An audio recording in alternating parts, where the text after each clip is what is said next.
Mark 16:17-18. And these signs will follow those who believe in my name. They will cast out demons, they will speak with new tongues, and they will take up serpents, and if they drink anything deadly, it will by no means hurt them. They will lay hands on the sick and they will recover. Please note that. இதை முக்கியமாக நீங்கள் note பண்ண வேண்டியது, these signs will follow those who believe. அதாவது இந்த மாதிரியான அடையாளங்கள்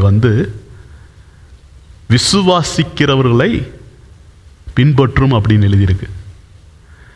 நிறைய நேரத்தில் பாஸ்டர், எவாஞ்சலிஸ்ட், அப்போஸ்தலர், தீர்க்கதரிசிகள் அப்படின்னு நினச்சிக்கிட்டு இருப்பீங்க. கிடையாது.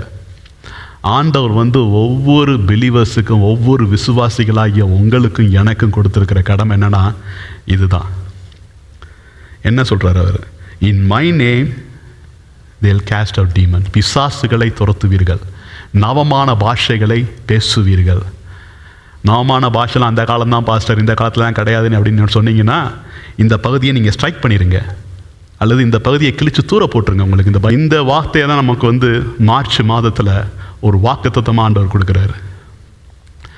மார்ச் மாதம் மிராக்கிள் மாதம், மார்ச் மாதம் ஒரு சுகத்தின் மாதம், மார்ச் மாதம் ஒரு விடுதலையின் மாதம், மார்ச் மாதத்தில் திறக்காத கதவுகள் திறக்கப்படும், மார்ச் மாதத்தில் திறக்காத அனுகூலங்கள்லாம் திறக்கப்படும், மார்ச் மாதத்தில் தேவனுடைய அனுகூலங்கள் அநேகம் உங்களுக்கு கைகூடி வரும். இந்த மார்ச் மாதத்தில் கர்த்தருடைய பிரசன்னம் இங்கே பிள்ளைகளை நிரப்பும்.